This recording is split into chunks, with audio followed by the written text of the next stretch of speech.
नमस्कार सबैजनालाई, मेरो नाम प्रवेश दुलाल अनि आजको यस भिडियोमा चाहिँ मैले नमुना प्रश्नपत्र सेट 7 लिएर आएको छु। यो भन्दा अगाडिको भिडियोमा मैले 1 2 3 4 5 6 सम्म लिएर आइसकेको छु अनि दिनमै 5 वटा सेटको टार्गेट राखेको छु। तर टार्गेट अलिकति मिट नहुन नि सक्छ। म्याक्स 3टा सम्म सेट चाहिँ म जसरी पनि ल्याउँछु भनेर चाहिँ मैले यो भिडियो बनाइराको हो। अनि तपाईहरुले नेपाली इंग्लिश र म्याथको पनि गर्नु भन्नु भएको छ। पहिला यसको विषयगत हैन वस्तुगतको सबै सकाइदिम, त्यसपछि चाहिँ अनि विषयगतमा हामी अगाडि बढौँला है। पहिला विषयगतको सकाइदिम, त्यसपछि हामी वस्तुगततिर लाग्छौं। सरी, वस्तुगत सकाइदिम, त्यसपछि विषयगतमा लाग्छौं। ओके, तपाईहरुको लाइक र कमेन्ट यसकैले चाहिँ मलाई हौसला मिलेर एमएमईएनटी कमेन्टले हौसला मिलेर चाहिँ मैले यति धेरै भिडियो बनाइराको हो। प्लिज कमेन्ट र लाइक गर्न चाहिँ नबिर्सिनु, ल गरिहाल्नु है। ओके, सामान्य ज्ञानबाट सुरु गरौँ। हाम्रो प्रसिद्ध डोलेश्वर महादेव कुन जिल्लामा अवस्थित छ भनेको चाहिँ अब म बस्ने भक्तपुरमा बस्ने मान्छेहरुलाई डोलेश्वर भक्तपुरमा छ भन्ने कुरा सबैलाई थाहा छ है। त्यही कारणले गर्दा मलाई चाहिँ यसरी याद हुन्छ भक्तपुर भनेर। प्रसिद्ध बारा क्षेत्र नेपालको कुन जिल्लामा रहेको छ भनेको छ। प्रसिद्ध बारा क्षेत्र भनेको चाहिँ पूर्वतिर हो। पूर्वको पनि कोशी नदीको साइडमै भनिन्छ के बारा क्षेत्र चाहिँ। अब कोशी प्रदेशमा पनि हो। अब यहाँ सबै किन पूर्वकै किन धेरै दिइराको छ क्वेशनहरु भन्ने कुरा चाहिँ अलिकति म कन्फ्युज भए। तर यसमा चाहिँ करेक्ट अप्सन चाहिँ सुनसरी हो है। सप्तकोशी नदीको सबैभन्दा लामो नदी कुन हो? अब मादी, मर्स्याङ्दी, दरौदी र कालीगण्डकी, यो 3-4 नदी चाहिँ गण्डकी नदीको सहायक नदीहरु हुन्। गण्डकी नदीको सहायक नदीहरु हुन् भनेपछि यहाँनेरि गण्डकी हुनुपर्छ है। क्वेशनमा चाहिँ गण्डकी हुनु पर्यो है।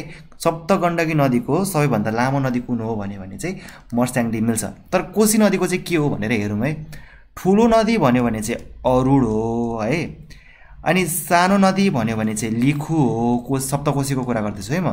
लिखु हो र लामो नदी भन्यो भने पनि अरुण हो। यो कुरा बुझौँ। यति भइसकेपछि सप्तकोशीको पनि सक्यो। अब हामीले गण्डकीको पनि सकाइदिउँ न त पढिसकेपछि हैन, किन राखिरहनु। सबैभन्दा लामो नदी मर्स्याङ्दी भनेर मैले यहाँनिर राखिसकेको छु है। मर्स्याङ्दी भनेर, ल मर्स्याङ्दी तपाईले थाहा पाइहाल्नुभयो। अनि सबैभन्दा सानो नदी चाहिँ कुन हो भन्दा त्रिशुली है। त्रिशुली नदी चाहिँ सबैभन्दा सानो नदी हो। र सबैभन्दा ठुलो नदी भनेको चाहिँ कालीगण्डकी है। कालीगण्डकी है। यो चाहिँ के को थियो त मैले भनेकोमा? यो चाहिँ के को त? कोशीको। यो चाहिँ के को त? गण्डकीको। अब कर्णालीको पनि सकाइदिउँ।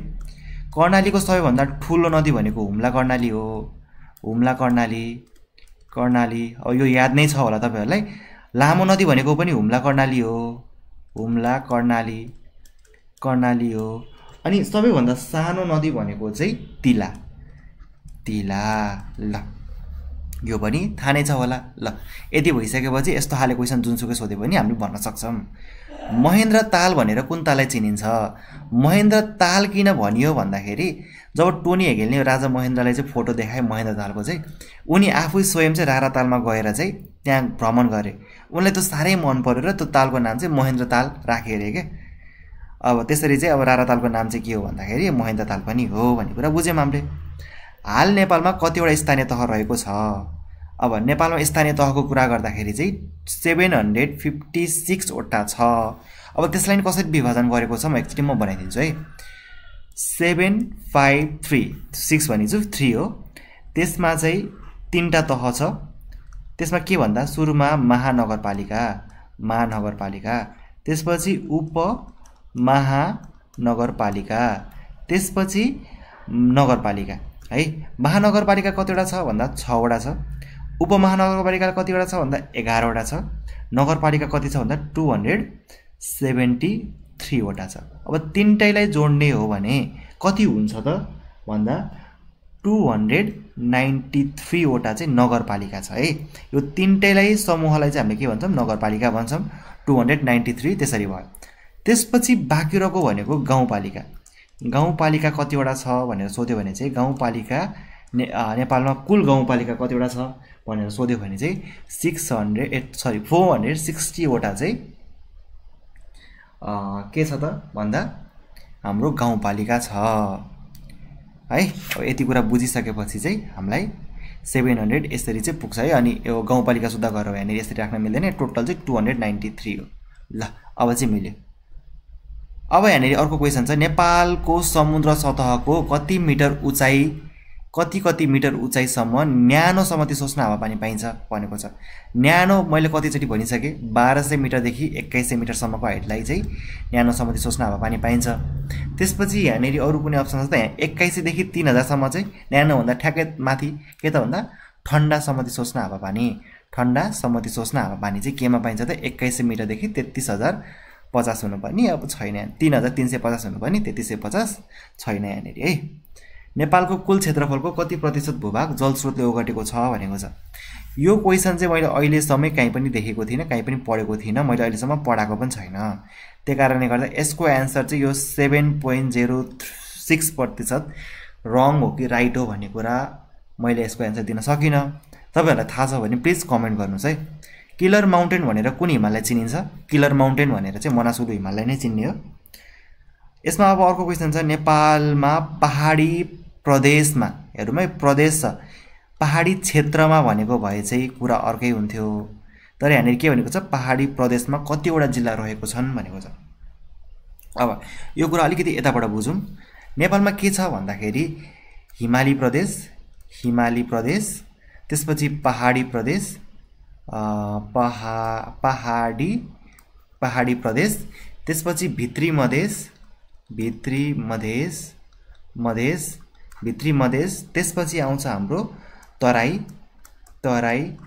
अनि त्यसपछि आउँछ हाम्रो के भन्दाखेरि तराईपछि चाहिँ उपत्यका भन्छ है, उपत्यका है। अब हिमाली प्रदेश कतिवटा छ, हिमाली प्रदेशमा जिल्लाहरू कतिवटा छ भनेर सोध्यो भने चाहिँ 21वटा जिल्ला चाहिँ हिमाली प्रदेशमा छ। पहाडी प्रदेशमा कतिवटा छ भन्यो भने चाहिँ यहाँनिर चाहिँ 28वटा हुन्छ है। भित्री मधेसमा सबैभन्दा थोरै कति भन्दाखेरि चाहिँ यहाँनिर चाहिँ 7वटा छ। भित्री मधेसमा 7वटा, तराईमा कतिवटा भन्दा 18वटा छ। 18वटा छ र भ्याली उपत्यकामा भनेको चाहिँ हाम्रो जम्मा 3वटा, काठमाडौँ, भक्तपुर र ललितपुर छ है। यसरी चाहिँ हामीलाई थाहा हुनु पर्यो। भनेपछि यसको एन्सर के हुन्छ? पहाडी प्रदेशमा कतिवटा जिल्ला रहेका छन्? 35 भनेर लेखेको छ, यो रङ हो। पहाडी क्षेत्रमा चाहिँ 35वटा हो। अनि यसरी क्षेत्रको हिसाबले गर्दाखेरि चाहिँ कसरी छ भन्दा भौगोलिक हिसाबले चाहिँ 21, 35 र 21 यो चाहिँ यसरी छ।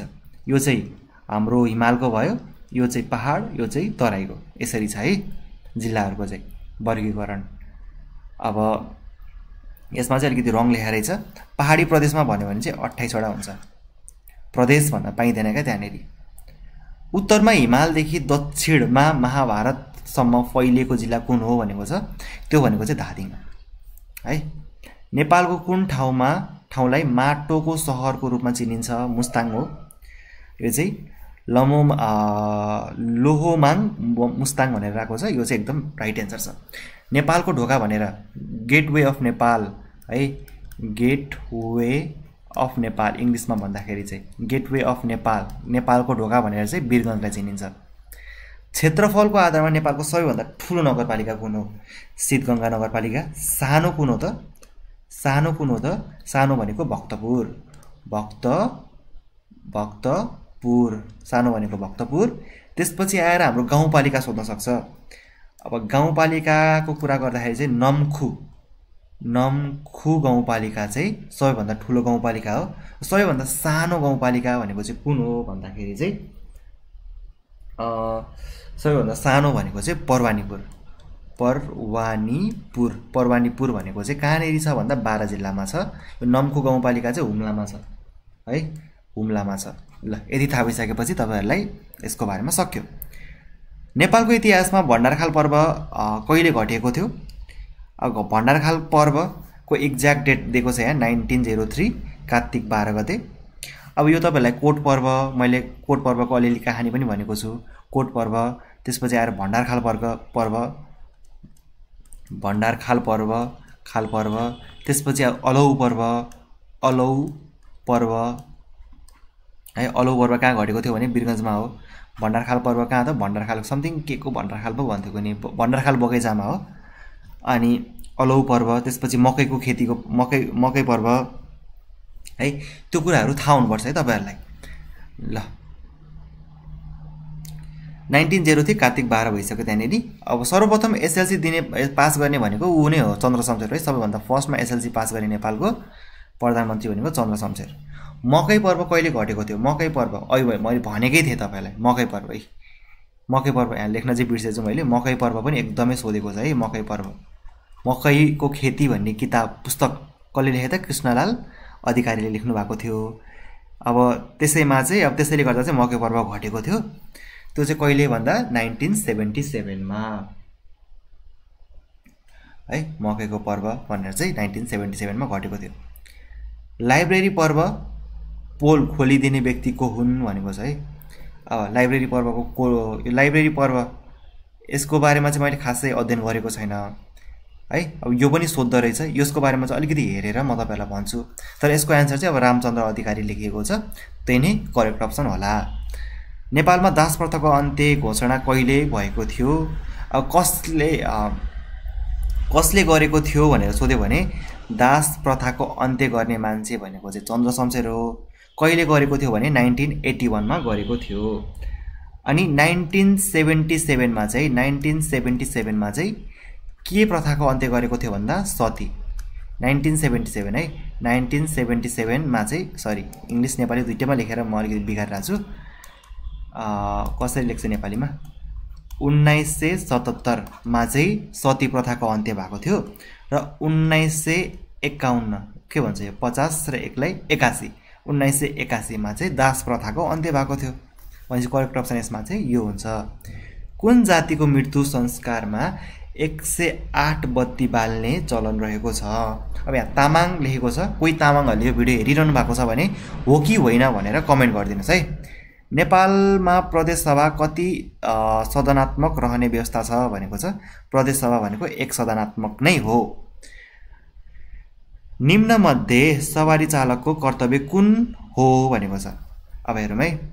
हिफाजतका साथ सवारी चलाउने यो पनि हो। ट्राफिक नियम पालना गर्ने यो पनि हो। निषेधित कार्य नगर्ने यो पनि हो। भनेपछि माथिको सबै चाहिँ हाम्रो एन्सर हुँदो रहेछ। जेब्रा क्रसिङमा गाडी पुग्दा रातो बत्ती बलेमा के गर्नुपर्छ? अभियसली स्टप भन्छ, रातो बत्तीले रोक्नुपर्छ। नेपाल प्रहरीमा श्रेणीविहीन पदलाई के भनिन्छ त? फलोवर्स भनिन्छ। फलोवर्स छ त यहाँनिर, त्यसलाई फलोवर्सले कार्यालय सहयोगी पनि भन्छ। त्यही भएर करेक्ट अप्सन कार्यालय सहयोगी। सेतो टोपी भनेर कुन प्रहरीलाई जनाउँछ? जनपद प्रहरीको गाढा नीलो कलरको हुन्छ, यो भएन।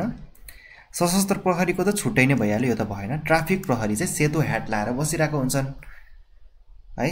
त्यसपछि पुरुष कर्मचारीले प्रसुति स्याहार बिदा 15 दिनको। प्रसुति स्याहार बिदा जहाँसुकैको होस्, आर्मी पुलिस र एपिएफ जहाँको भए पनि 15 नै छ प्रसुति स्याहार बिदा चाहिँ पुरुषले चाहिँ। प्रहरी सेवामा रहने समूह, श्रेणी र पदलाई प्रहरी नियमावली 2071 को कुन परिच्छेदमा व्यवस्था गरिएको छ भनेको छ? परिच्छेद 2। श्रेणी, पद र प्रहरी यसमा चाहिँ त्यही नै हो है। प्रहरी के अरे परिच्छेद 2। प्रहरी उपरीक्षक कुन श्रेणीका प्रहरी हुन् भनेको छ? प्रहरी उपरीक्षक। उपरीक्षक भनिसकेपछि 2 स्टेप माथि हो, द्वितीय श्रेणी। मैले चाहिँ कसरी पढ्छु भन्दाखेरि इन्सपेक्टरबाट पढ्छु क्या। इन्सपेक्टरबाट तल र इन्सपेक्टरभन्दा माथि पढ्छु क्या। इन्सपेक्टरपछि के आउँछ? डिएसपी, डिएसपी पछि एसपी, एसपी पछि एसएसपी। अब त्यसलाई नेपालीमा ठ्याक्कै भनेर पढ्छु मैले। कसरी भन्दाखेरि प्रहरी इन्सपेक्टर भनिसकेपछि प्रहरी निरीक्षक, त्यो पछि नायब निरीक्षक, त्यसपछि नायब उपरीक्षक, त्यसपछि उपरीक्षक। यसरी चाहिँ पढ्ने गरेर चाहिँ यसलाई एसपी भन्छ, द्वितीय श्रेणीमा पर्छ।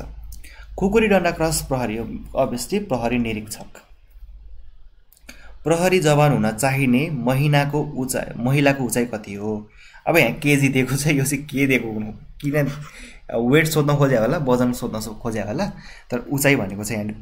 अनि तपाईँले अब फर्म भर्दाखेरि त्यहाँनिर देख्नु नै भएको थियो होला कति उचाइ हुनुपर्छ भनेर। ल उचाइ कति हुनुपर्छ कमेन्ट गरौँ है। 5 फिटभन्दा तल नै हो सायद, 5 फिट हो कि 5 फिटभन्दा तल।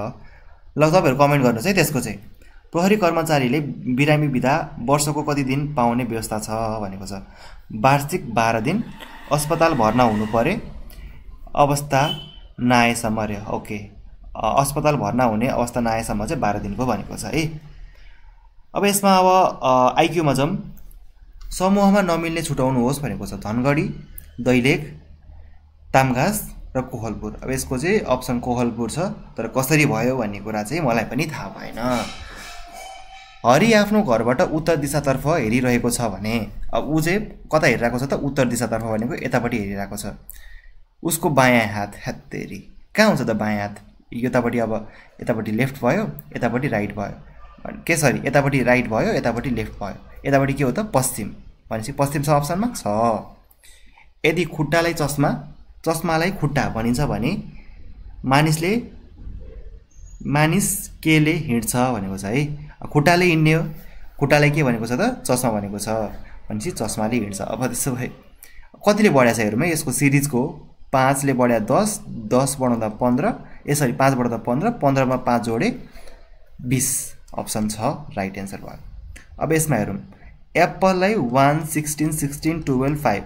अब हेरौँ है, ए 1 नम्बरमा हुन्छ, पी 16 नम्बरमा हुन्छ, पी पनि 16 नम्बर, यल 12 नम्बर, ई 5 नम्बरमा हुन्छ। त्यसरी नै पी कति त? 16 नम्बरमा, ई कति त? 5 नम्बरमा, ए कति? 1 नम्बरमा।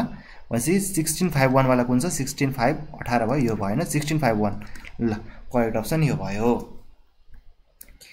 विनोदको भाले बास्यो भने कता फर्किन्छ? आकाशतर्फ फर्किन्छ है, आकाशतर्फ फर्किन्छ।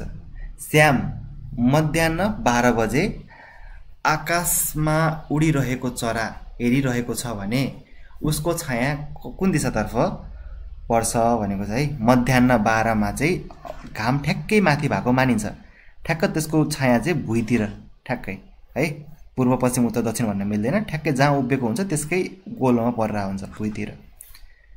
भारतको लोटस भए जस्तै लोटस है, भारतको लोटस भए जस्तै बेलायतको के हो? अब हेरौँ है, भारतको राष्ट्रिय फुल चाहिँ लोटस हो, बेलायतको राष्ट्रिय फुल रोज हो, भनेपछि गुलाब। गाईको बाछो भए जस्तै घोडाको के हुन्छ? घोडाको बछेडो। धार्मिकको पापी, अब धार्मिकको उल्टो के रहेछ त? पापी रहेछ। यहाँनिर नास्तिक भनेको चाहिँ कुनै पनि भगवानमा विश्वास नगर्ने, त्यसको उल्टो के हुन्छ त? आस्तिक हुन्छ। अप्सन छ भनेपछि हाम्रो करेक्ट अप्सन क हुने भयो। ल यसरी नै मैले सबै सेटको चाहिँ मजाले सल्भ गरिदिएँ। अब पहिला सुरु चाहिँ वस्तुगत भ्याइदिउँ, त्यो पछि चाहिँ अनि बल्ल विषयगतमा हामी प्रवेश गरौँला है।